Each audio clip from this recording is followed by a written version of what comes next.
மிக்க பிள்ளைகளாக இயேசுவை உற்று நோக்குவோம். நவநாகரீகம் வளர்ந்திருக்கிற இந்த சூழ்நிலையிலே தொடர்பு சாதனங்கள் கோலோற்றுகின்ற இந்த உலகத்திலே உலகமே கைக்குள் அடங்கியிருக்கிற ஆதிக்க உணர்வு செருக்குறுகிற செய்கின்ற இந்நாட்களிலே இதோ இன்றைய நாளில் முதல் வாசகம் வழியாக ஆண்டவர் தன் பிள்ளைகளுக்கு எச்சரிக்கையை விடுக்கிறார். கடல் நடுவே அமைந்த தீநகத்தின் மன்னன் எதிராக இறைவன் இப்படியாக எச்சரிக்கையை பதிவு செய்கிறார். மானிடாம், தீநகரின் மன்னனுக்கு சொல், தலைவராகிய ஆண்டவர் கூறுவது இதுவே: உன் இதயத்தின் செருக்கில் நான் கடவுள், நான் கடல் நடுவே கடவுளின் அரியணையில் வீற்றிருக்கிறேன் என்று சொல்கின்றாய். ஆனால் நீ கடவுளைப் போல் அறிவாளியாக இருப்பதாக எண்ணிடினும் நீ கடவுளுள்ள மனிதனே. உன் வாணிப திறமையால் உன் செல்வத்தை பெருக்கினாய். உன் செல்வத்தினாலோ உன் இதயம் செருக்குற்றது. ஆனாலும் இந்த செல்வம் நிலையற்றது என்பதை எசேக்கியேல் இறைவாக்கினர் வழியாக உணர்த்தி காட்டுகிறார் அன்பு நிறை கடவுள். உன் அழகு, உன்னிடம் இருக்கின்ற ஞானம் நிச்சயமாக வீழ்த்தப்படும் என்கிற எச்சரிக்கையும் இன்றைய பதிலுரை பாடலாக இணை சட்டம் 32வது அதிகாரம் வாக்கியங்கள் 26 முதல் 36 வரை வசனங்களை படிக்கிற வேளையிலே நமக்கு பதில் மொழியாக தரப்பட்டுள்ள இறை வாக்கியம்: கொள்பவரும் நானே, உயிரளிப்பவரும் நானே. பிரியமானவர்களே, இன்றைக்கு உலகத்தினுடைய பார்வையில் பணத்தை, பொன்னை, வெள்ளியை, பதவியை அழகு நிறைந்தவராக நாம் நாடி சென்று கொண்டிருக்கிற பிள்ளைகளாக இருக்கிற வேளையிலே நாம் அனைவரும் ஒரு நாள் வீழ்த்தப்படுவோம், கொல்லப்படுவோம். ஆனால் அவர்களுக்கு உயிரளிக்கக்கூடியவர் நான் தான் என்று நம் வாயிலிருந்தே அறிக்கையிட தோன்றுகின்றார்.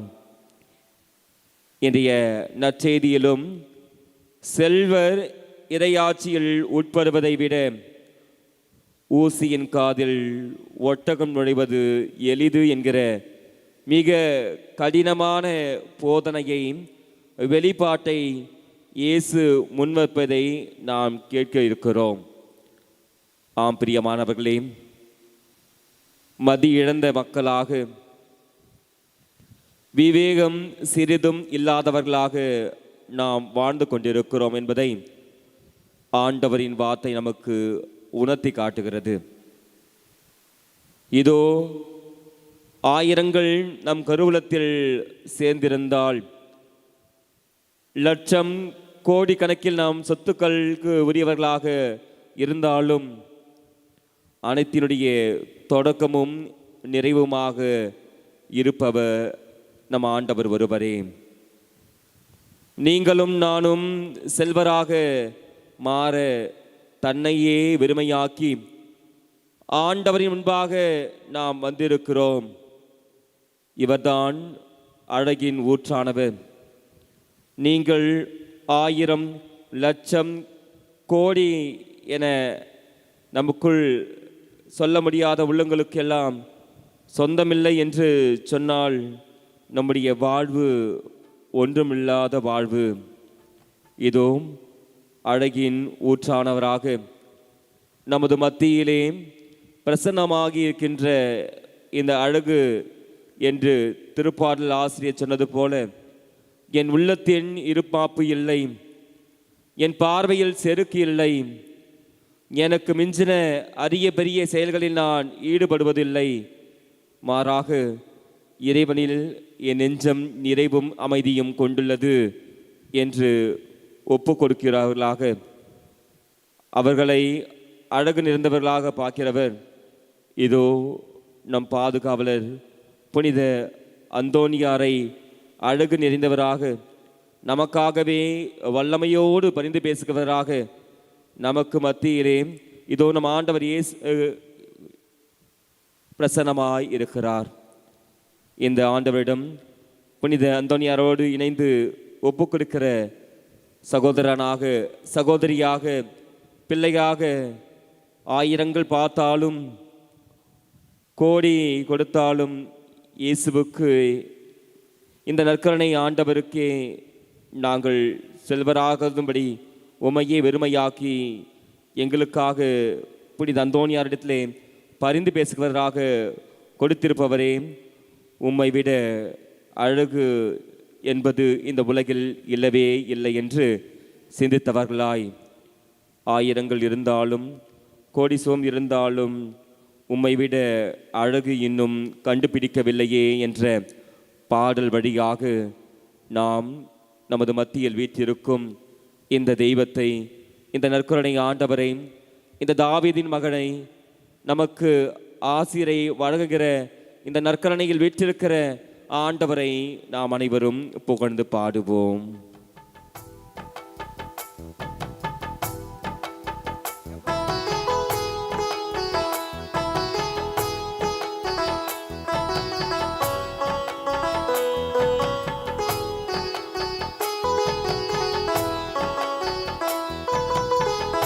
ஆயிரங்கள் பார்த்தாலும் கோடிசனம் இருந்தாலும் உம்மை விட அழகு இன்னும் கண்டுபிடிக்கலையே. ஆயிரங்கள் பார்த்தாலும் கோடிசனம் இருந்தாலும் இயேசுவை போல் அழகு இன்னும் கண்டுபிடிக்கலையே. நான் உங்களை மறந்த போதும் நீங்க என்ன மறக்கவில்லை, நான் கீழே விழுந்தும் நீங்க என்ன விட்டு கொடுக்கலையே. அட மனுஷ மறந்தும் நீங்க என்ன தூக்க மறக்கலையே. உம்மை ஆராதிப்பேன் அழகே, என்னை மன்னிக்க வந்த அழகே. உம்மை ஆராதிப்பேன் அழகே, என்னை மன்னிக்க வந்த அழகே. உம்மை பாட உம்மை புகழ ஒரு நாவு பத்தலையே. உம்மை ஆட உம்மை புகழ ஒரு நாவு பத்தலையே. ஆயிரங்கள் பார்த்தாலும் கோடிசனம் இருந்தாலும் உம்மை விட அழகு இன்னும் கண்டுபிடிக்கலையே. ஆயிரங்கள் பார்த்தாலும் கோடிசனம் இருந்தாலும் இயேசுவை போல் அழகு இன்னும் கண்டுபிடிக்கலையே.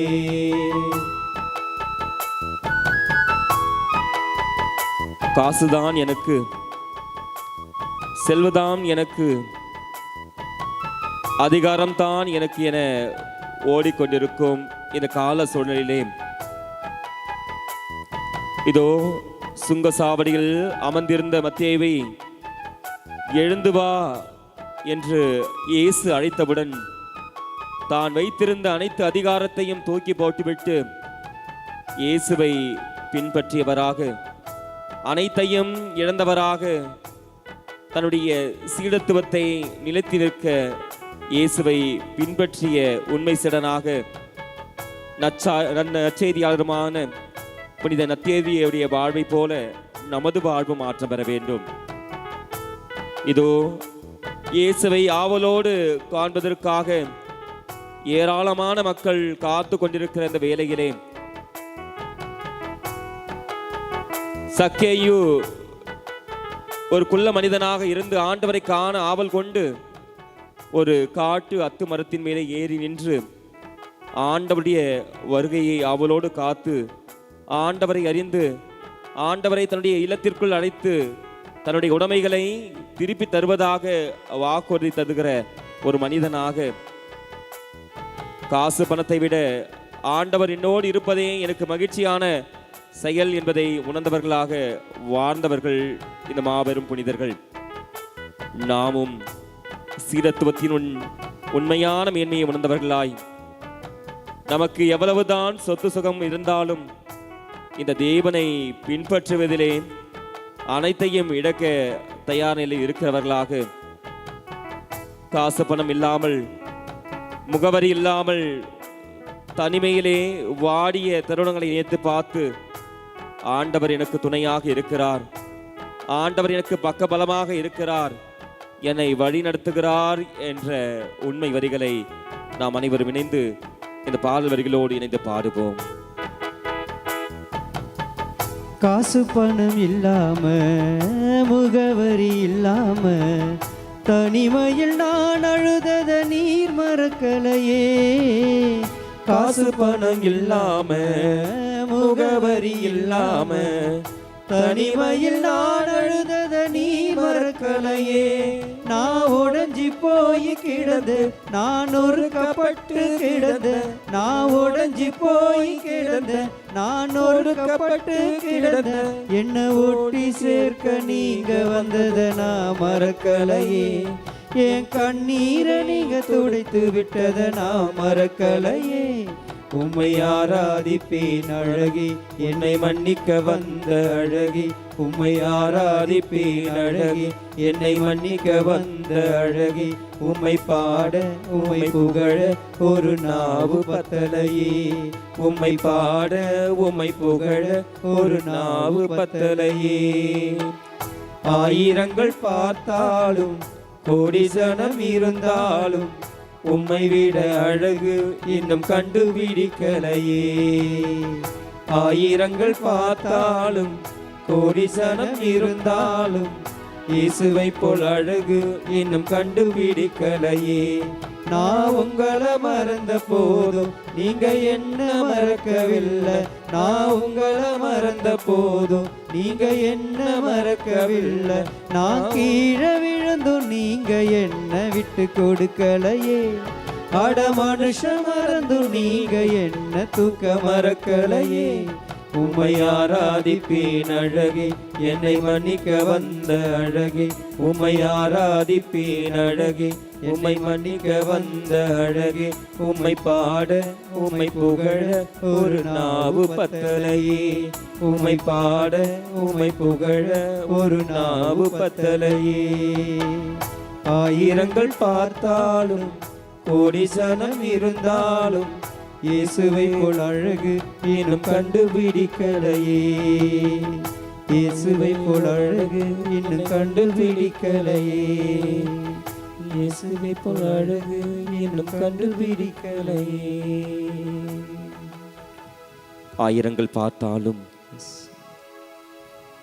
கோடி ஜனம் இருந்தாலும், எங்கள் முன்பாக வீற்றிருக்கின்ற நற்கருணை ஆண்டவரே, இயேசுவே, தாவீதின் மகனே, உம்மை போல் அழகு, உம்மை போல நிறைந்த ஆசீர்வாதம் இன்னும் இந்த உலகத்தில் இல்லவே இல்லை.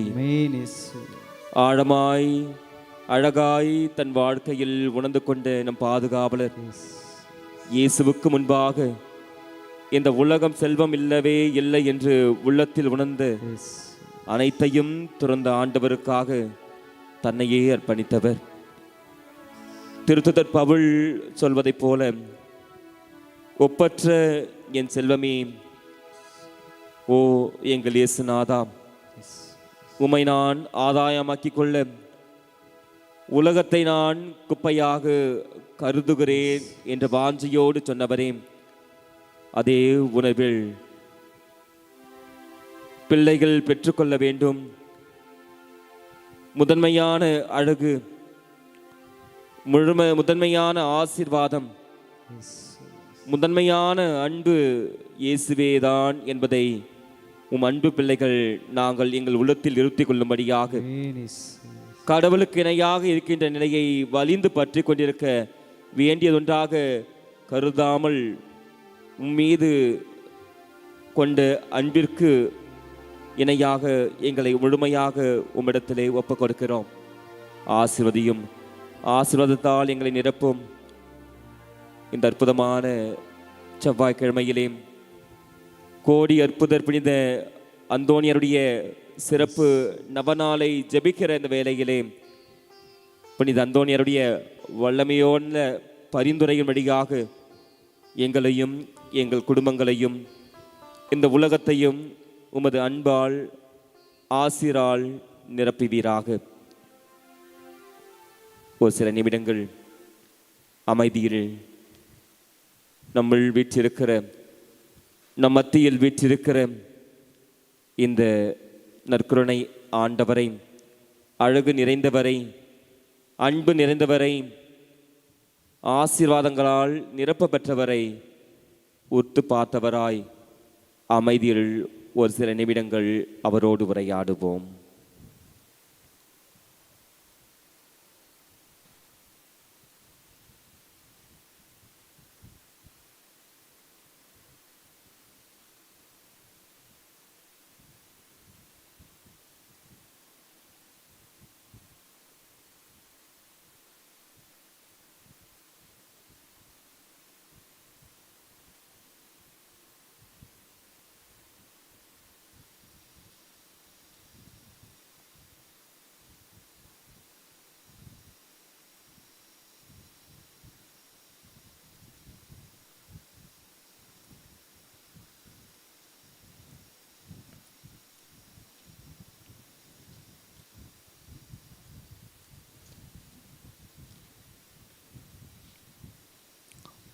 இயேசுவுக்கே புகழ், இயேசுவுக்கே நன்றி. மரியை வாழ்க. பிரியமானங்களே, நல்லா இருக்கிறீங்களா? இந்த மாதத்துடைய 3வது செவ்வாய்க்கிழமையில் இருக்கிறோம். இன்றைய நாளுக்கான இந்த இறை சிந்தனையாக நான் தேர்ந்தெடுத்திருக்கிற பகுதியானது மத்தேயு நற்செய்தி பிரிவு 19 வாக்கியங்கள் 16 முதல் 30 வரை. அதாவது நேற்றைய நற்செய்தி வாசகமும் இன்றைய நற்செய்தி வாசகத்தை இணைத்து ஒரு இறை சிந்தனையை வழங்கலாம் என விடைகிறேன். நேற்றைய நற்செய்தி வாசகத்தில் ஒரு செல்வம் நிறைந்த இளைஞன் இயேசுவை அணுகி நிலைவாழ்வை உரிமையாக்கி கொள்ள நான் என்ன செய்ய வேண்டும் என்ற ஒரு கேள்வியோடு இயேசுவை பின்பற்ற வருகிறார். இதை நம்ம எப்படி இந்த வாசகத்தை புரிந்து கொள்ள வேண்டும் என்று சொன்னால், சீடத்துவத்தின் 2 கூறுகளை இங்கே நம்ம இந்த வாசகத்தின் வழியாக பார்க்க முடியும். ஒன்று, சட்டங்களை பின்பற்றும் சீடத்துவம். மற்றொன்று, கடவுளை முழுமையாக பற்றி கொள்ளும் சீடத்துவம். இதுதான் இன்றைய நாளுக்கான சிந்தனை. அதனால்தான் இன்றைய தொடக்க பாடல் கூட நம்ம சீடத்துவத்தினுடைய மேன்மையை உணர்ந்து கொள்ளும் இடமாக இந்த திருத்தூதருடைய அழைப்போடு இணைத்து நமது சீடத்துவத்தினுடைய அழைப்பை நாம் உணர்ந்து கொள்ளும் விதமாக இந்த பாடல்கள் வழியாக நம்ம பாடிக்கொண்டிருக்கிறோம், இறைவனை துதித்து கொண்டிருக்கிறோம். எனவே இயேசு நமக்கு கொடுத்திருக்கிற இந்த அழகு நிறைந்த இந்த சீடத்துவத்திற்கான அழைப்பை நாம் எவ்வாறு உணர்ந்து கொள்ள போகிறோம் என்பதை சிந்தித்து பார்க்க இந்த இறை சிந்தனை வழியாக உங்களை நான் அன்போடு வரவேற்கிறேன். சரி, அதே கேள்வி இயேசு கேட்ட அந்த கேள்வியை கேட்டால் நீங்கள் என்ன பதில் சொல்லுவீங்க?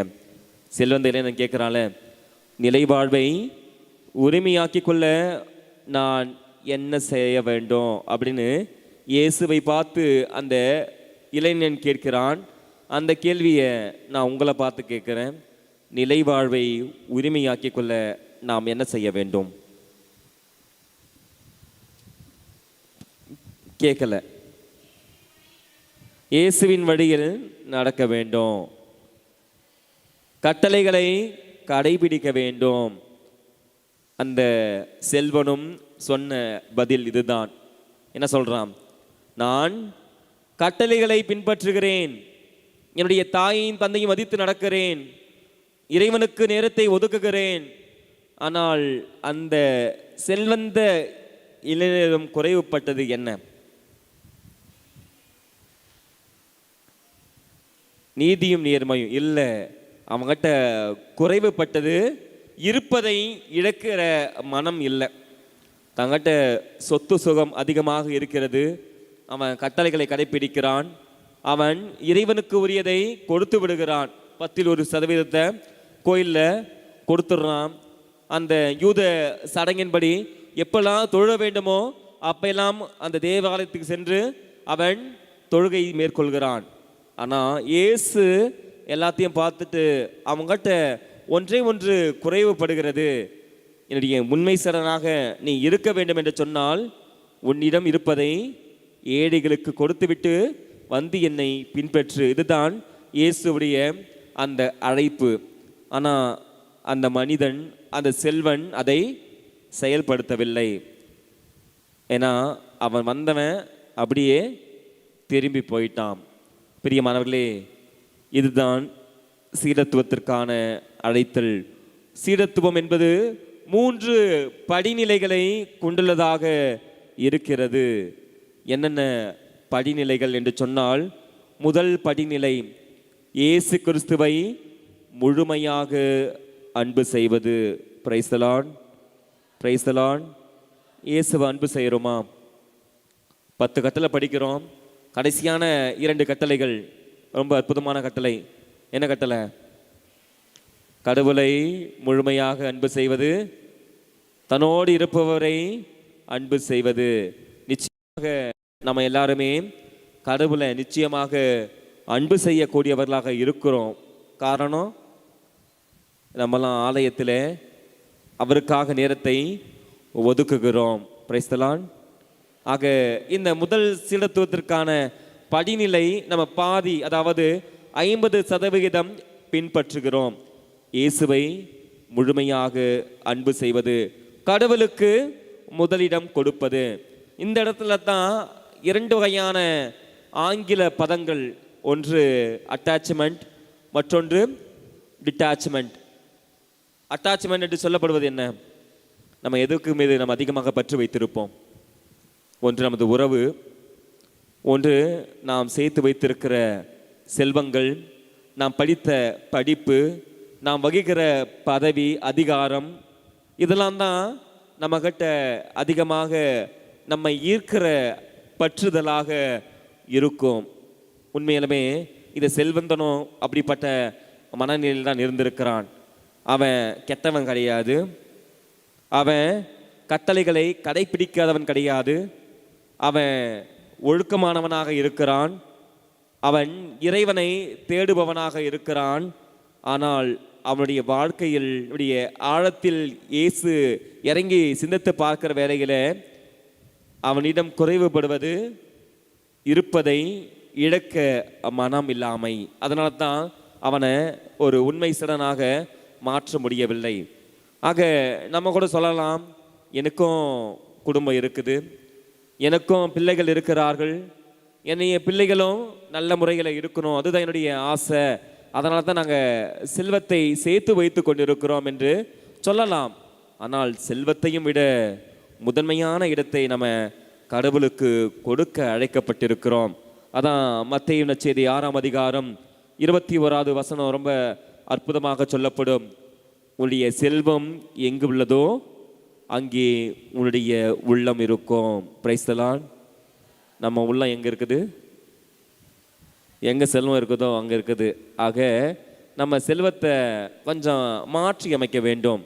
ஆக இதுதான் அட்டாச்மெண்ட். என்ன அட்டாச்மெண்ட்?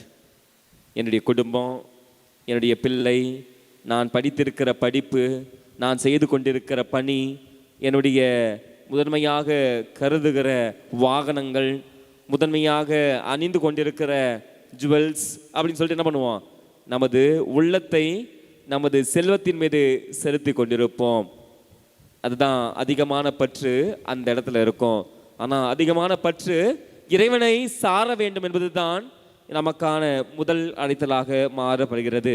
ஆக டிட்டாச்மெண்ட் என்ற இந்த ஆங்கில பதத்தை சிந்தித்து பார்க்கிற வேளையிலே, என்னை ஆளுகின்ற இறைவனிடத்திலே நான் என்னை முழுமையாக ஒப்புக்கொடுக்க வேண்டும். எனக்கு எதுவும் வேண்டாம் என்பது பொருள் அல்ல. நமக்கு நிச்சயமாக பணம் இருக்க வேண்டும். ஆனால் பணத்தை விட ஆண்டவர் அதற்கு முதன்மையான மனிதனாக இருக்க வேண்டும். எனக்கு உறவுகள் தேவைதான். என்னுடைய உறவுகளை விட என்னுடைய இறைவனே முதன்மையான உறவாக பாவிக்கப்பட வேண்டும். எனக்கு பதவி இருக்கணும், அதிகாரம் இருக்க வேண்டும் என்று சொல்லலாம். அந்த பதவியோ அதிகாரமோ என்னுடைய அகந்தையாக மாறிவிடாமல் இறைவனை முதன்மைப்படுத்துகிற பதவியாக அவையெல்லாம் இருக்கப்பட வேண்டும். ஆக நான் எல்லாத்தையும் சரியாக பயன்படுத்துவேன். ஆனால் எல்லாத்தையும் என்ன ஆள அதை நான் அனுமதிக்க மாட்டேன் என்பதுதான் இந்த டிட்டாச்மெண்ட், பற்றின்மையாக இருப்பது. இறைவனை பற்றுதலை நம்முடைய வாழ்க்கையிலே சீடத்துவத்தினுடைய முதல் சிந்தனையாக இறைவனை முதன்மைப்படுத்துகிற நிகழ்வாக பார்க்கப்படலாம். ஆக இந்த டிசைபிள்ஷிப், சீடத்துவம் என்று சொல்லப்படுவது என்னிடம் இருப்பது என்னுடையது மட்டுமல்ல, அது இறைவனின் பரிசு, பிறனுக்கான ஆசீர்வாதமாக பார்க்கப்பட வேண்டும். இதுதான் நாம் பெற்றுக்கொள்ள வேண்டிய முதல் சிந்தனையாக நான் எண்ணுகிறேன். ஆக இயேசுவுடைய உண்மை சீடராக இருப்பது என்பது கிறிஸ்துவை முழுமையாக அன்பு செய்வது. இரண்டாவது படிநிலை என்ன என்று சிந்தித்து பார்த்தால், இயேசுவை பின்பற்றுபவர்கள் சிலுவையை சுமந்து செல்ல வேண்டும். நமக்கு நம்மீது சுமத்தப்பட்ட சிலுவையை சுமக்க தயார் நிலையில் இருக்க வேண்டும். இயேசு சொல்றாரு, நீ போயிட்டு உன் பக்கத்து வீட்டில் இருக்கிறவன் சிலுவையை சுமக்காத, நீ உன்னுடைய சிலுவையை சுமந்து கொண்டு நட என்பதுதான் இயேசுவுடைய அழைத்தல். நம்ம இப்பெல்லாம் இந்த காலத்திலெல்லாம் சிலுவையாக அல்லது பாரமாக சுமப்பது என்பது என்ன? நிச்சயமாக நம்முடைய குடும்பத்தில் இருக்கிற பொருளாதார வீழ்ச்சியாக இருக்கலாம், குடும்பத்தில் இருக்கிற பிரச்சனைகளாக இருக்கலாம், அல்லது என்னுடைய மகனுடைய வாழ்க்கை இவ்வாறாக இருக்கிற என்ற மனக்கவலையாக இருக்கலாம், அல்லது என்னுடைய குடும்பத்தை ஆழ்த்தி கொண்டிருக்கிற அந்த பிணிகளாக இருக்கலாம், அல்லது இந்த உலக போக்கிலான வாழ்க்கையில் நான் வாழ்ந்து கொண்டிருக்கிறேன். இதுதான் இப்பெல்லாம் நமக்கு சிலுவையாக தோணலாம். ஆனால் அந்த சிலுவைகளை சுமந்து இயேசுவை பின்பற்றுகிற பொழுது மட்டும்தான் நம்மளாம் உண்மையான சீடனாக மாற முடியும். எனவே நம்முடைய சிலுவையை சுமக்க தயார் நிலையில் இருக்கிற பொழுது கடவுள் நிச்சயமாக நம்மை நல்வழிப்படுத்துவார் என்பதுதான் சீடத்துவத்திற்கான இரண்டாவது படிநிலை. மூன்றாவது படிநிலை என்று சொல்லப்படுவது உயிரை இழப்பவர்களாக இருக்க வேண்டும். உயிரை இழக்க தயார் நிலையில் இருக்க வேண்டும். நிச்சயமாக பல வகையான போராட்டங்களை நம்ம வாழ்க்கையில் சந்திக்கக்கூடும். ஏன் புனிதர்கள் எல்லாம், ஏன் இரத்த சாட்சிகள் எல்லாம் நமக்கு ஒரு முன் உதாரணமாக இருக்கிறார்கள் என்று சொன்னால், அவங்க எல்லாரும் என்ன பண்ணுறாங்க? இறைவனுக்காக தன்னுடைய உயிரை கொடுக்கிறார்கள். பல புனிதர்களுடைய வாழ்க்கை வரலாறு நம்ம பார்ப்போம். புனித லாரன்ஸ் அவருடைய வாழ்க்கை வரலாறு படிக்கிற பொழுது அவர் அந்த அரசன்கிட்ட அழகாக சொல்லுவான், இதுதான் என்னுடைய சொத்து அப்படின்னு சொல்லிட்டு இறை மக்களை காண்பிப்பார். அப்பொழுது தான் அவரை ஒரு இரும்பு பலகையிலே சுட்டெரித்து அவரை கொல்கிற ஒரு முயற்சியில் ஈடுபடுவார்கள். ஆக மக்களுக்காக, பிறருக்காக தன்னுடைய வாழ்வை இழக்கிற நபர்களாக நம்ம மாற்றம் பெறுவதற்கான அழைத்தல் தான் இந்த சீடத்துவத்திற்கான மூன்றாவது படிநிலை. நம் உயிரை இழக்க தயார் நிலையில் இருக்க வேண்டும். எனவே பிரியமானவர்களே, இந்த இறைவனின் சீடர்களாக இருப்பதற்கான அழைத்தலை நம்ம இப்படியெல்லாம் பார்க்கலாம். ஒன்று, நம்மை அறிந்து கொள்ள வேண்டும். நமக்கான அழைத்தலை அறிந்து கொள்ள வேண்டும். கடவுள் கொடுத்திருக்கிற அந்த மாபெரும் வாழ்வை அறிந்தவர்களாக இருக்க வேண்டும். இரண்டாவது, எதெல்லாம் விட்டுவிட வேண்டுமோ அதை விட்டுவிட்டு இயேசுவை பின்பற்ற வேண்டும். சொல்லுவார்ல இயேசு, இன்னைக்கு சீடர் பேதுரு கேட்பாரு, எல்லாத்தையும் நாங்கள் விட்டுட்டு உன் பின்னாடி வரமே, எங்களுக்கு என்ன கிடைக்கும் அப்படின்னு கேட்கிற கேள்விக்கு பதில், நம்மலாம் ஒரு நாள் புனித நிலைக்கு உயர்த்தப்படுவோம். அதுதான் இறைவன் நமக்கு தருகிற ஒரு அற்புதமான பதிலாக பார்க்கப்படுகிறது. எனவே பிரியமானவர்களே, இறைவனுடைய உண்மை சீடர்களாக மாற்றம் பெறுகிறோம் என்று சொன்னால் நாம் இறைவனுடைய கட்டளைகளை கடைபிடிக்க வேண்டும். கட்டளைகளை முழுமையாக கடைபிடித்தால் மட்டும் போதாது, கடவுளை முழுமையாக பற்றி கொள்வதுதான் உண்மையான சீடத்துவத்தினுடைய அடையாளம்.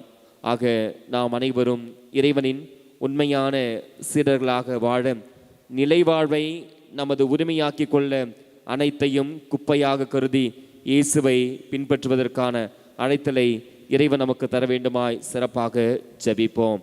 அனைவரும் கண்களை மூடியவர்களாய் இறைவன் நம்மை அழைத்திருக்கிறார். கடவுளுக்கு நன்றி சொல்லுவோம். அற்புதமான ஒரு வாழ்வு. பல நிலைகளிலே நாம் கடவுளுடைய பிள்ளைகளாக இருந்தாலும் கடவுளுடைய அழைத்தலை பெற்றிருக்கிறோம்.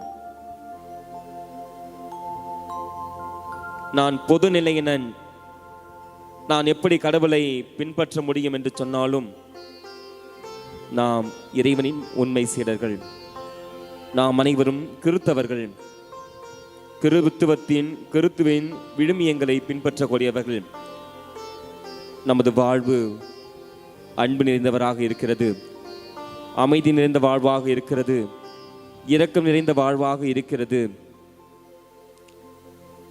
ஆக இறைவனோடு இருக்கிற பொழுதுதான் நமது வாழ்வு மாற்றம் பெறும். எனவே உம்மோடு இருப்பதுதான் உள்ளத்தின் வாஞ்சையா என்ற அழகான பாடல் வழியாக இறைவனிடத்திலே நம்மையே முழுவதுமாக ஒப்பு கொடுத்து ஜெபிப்போம்.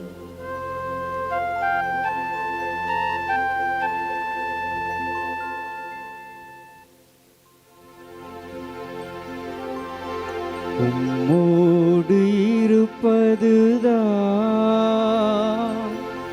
உள்ளத்தின் வாஞ்சையா, உம் சித்தம் செய்வதுதான் இதயத்தின் ஏக்கமையா. சேர்ந்து பாடுவோம். உம்மோடு இருப்பதுதான்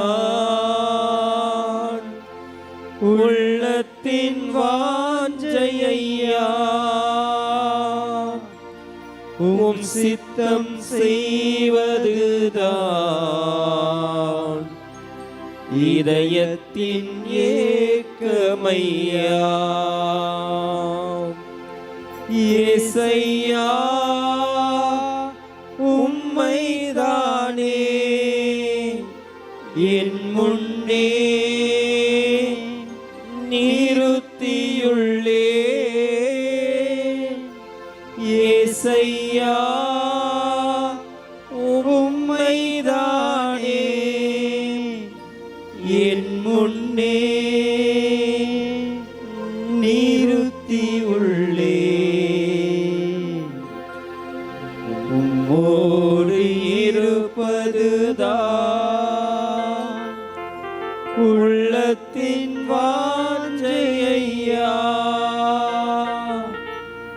உம் சித்தம் செய்வதுதான் இதயத்தின் ஏகமையா. எனக்காக யாவையும் செய்பவரே, செய்து முடிப்பவரே, என்னுடைய பாரங்கள், நான் சுமந்து கொண்டிருக்கிற சுமைகள் பலுக்களை நீ சுமப்பவரே, தெரிஞ்சுமை சுமந்து சோர்ந்திருப்பவர்களே, எல்லாரும் என்னிடம் வாருங்கள், நான் உனக்கு இளைப்பாறுதல் தருவேன் என்று சொன்னவரே, இதோ நமது சுமைகளை அவர் மீது சுமத்துவோம். அவருடைய பாதத்திலே நாம் இறக்கி வைத்து அவரிடத்திலே தஞ்சம் புகுவோம். எனக்காக யாவையும் செய்பவரே, செய்து முடிப்பவரே, எனக்காக யாவையும் செய்பவரே, செய்து முடிப்பவரே, என் பாரங்கள் என் சுமைகள் என் பாரங்கள் என் சுமைகள் உம் பாதத்தில் இறக்கி வைத்தே, உம் பாதத்தில் இறக்கி வைத்தே. ஏசையா உம்மைதானே என் முன்னே நிறுத்தியுள்ளே. ஏசையா உம்மைதானே என்னுள்ளே நிறுத்தியுள்ளே. ஓடு இருப்பதுதான் உள்ளத்தின் வாஞ்சையா, உம் சித்தம் செய்வதுதான் இதயத்தின் ஏக்கமையா.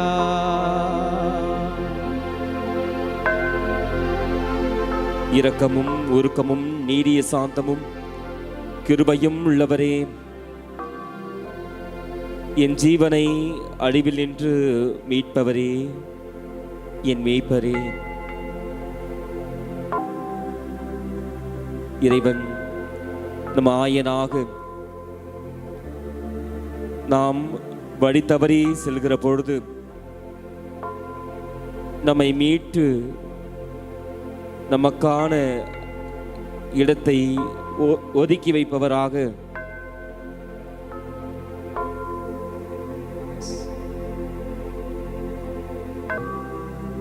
இதோ காணாமல் போன அந்த ஆட்டை தேடி செல்கிற ஆயனாக மீட்டு அதை தன்னுடைய தோள் மீது சுமந்து மகிழ்ச்சியோடு தன்னுடைய அந்த ஆட்டு தொட்டிலே சேர்ப்பவராக இதோ நாமும் வழி தவறி செல்கிற போது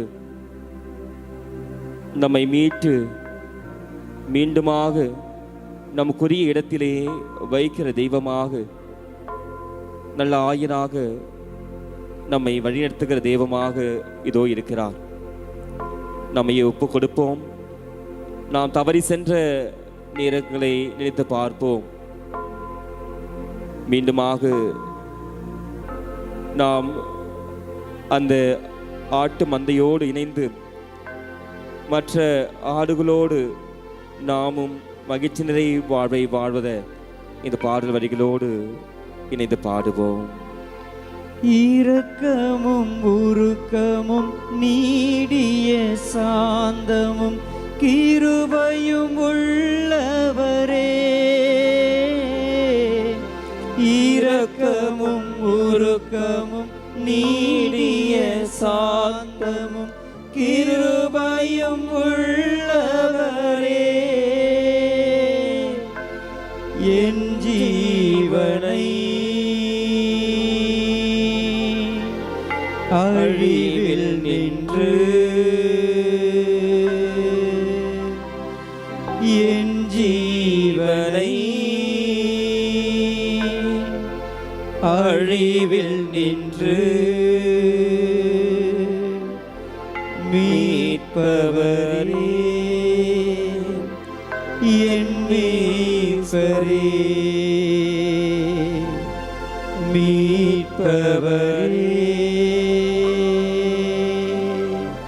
என் மீட்பரே.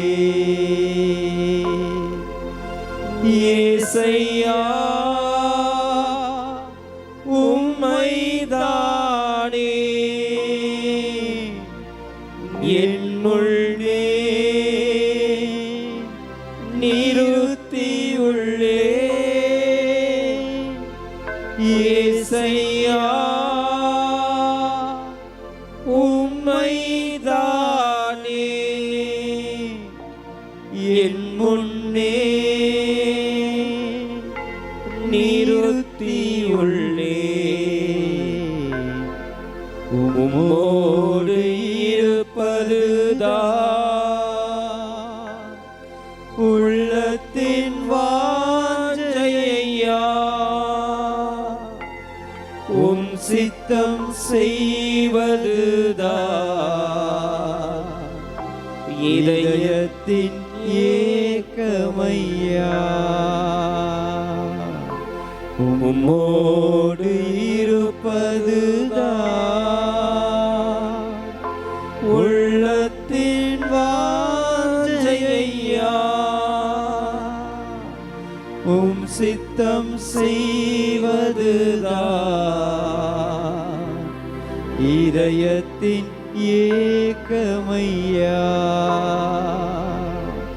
இயேசையா சேர்ந்து பாடுவோம். உம்மைதானே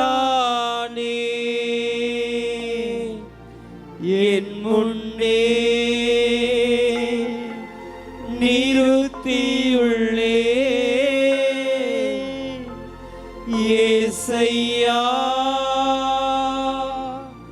உம்மைதானே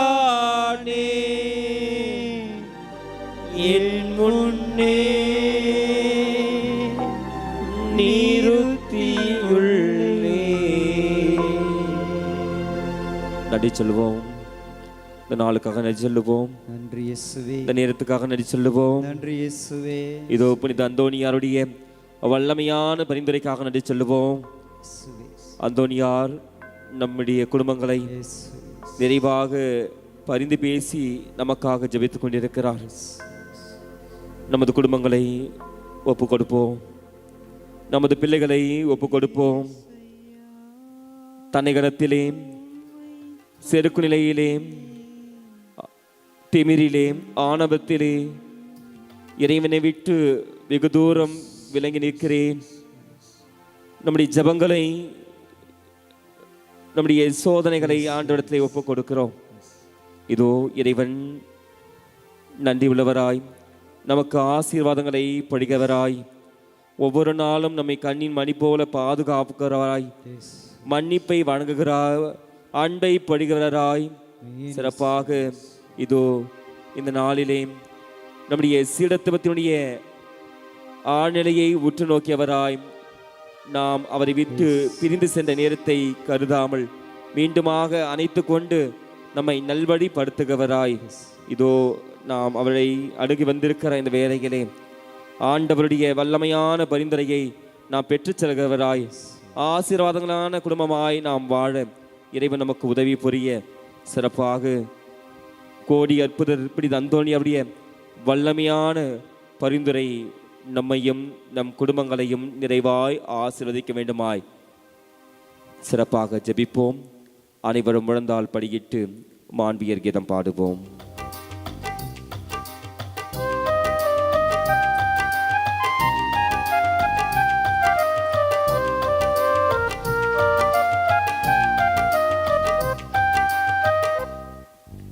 மாண்புயர் யுவருள் அடையாளத்தை தாழ்ந்து பணிந்தே ஆராதிப்போம். பழைய நியம முறைகள் அனைத்தும் இனி மறைந்து முடிவு பெறுக. புதிய நியம முறைகள் வருக. புலன்களாலே மனிதன் இதனை அறிய இயலா. குறைகள் நீக்க நம்பிக்கையின் உதவி பெறுக. தந்தை அவர்க்கும் மகன் இவர்க்கும் புகழ்ச்சியோடு வெற்றியார்க்கும் மீட்பின் பெருமை மாட்சிமையோடு வலிமை வாழ்த்து யாவோமாக இருவரிடமாய் வருகின்றவராம் தூய ஆவி ஆனவர்க்கும் அளவில்லாத சம புகழ்ச்சி என்றுமே உண்டாவதாக.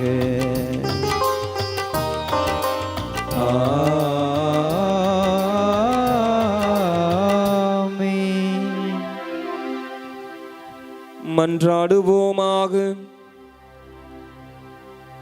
இறைவா, இந்த வியப்புக்குரிய அருளடையாளத்திலே உம்முடைய பாடுகளின் நினைவை எங்களுக்கு விட்டு சென்றீர். உம் திருவுடல் திரு ரத்தம் ஆகியவற்றின் தூய மறைபொருளை வணங்கும் நாங்கள் உமது மீட்பின் பயனை இடைவிடாமல் துய்த்துணர்ந்து மகிழ அருள்வீராக. தந்தையாகிய இறைவனோடு தூய ஆவியாரின் ஒன்றிப்பில் இறைவனாய் என்றென்றும் வாழ்ந்து ஆட்சி செய்கின்றவர் வழியாக உம்மை மன்றாடுகின்றோம்.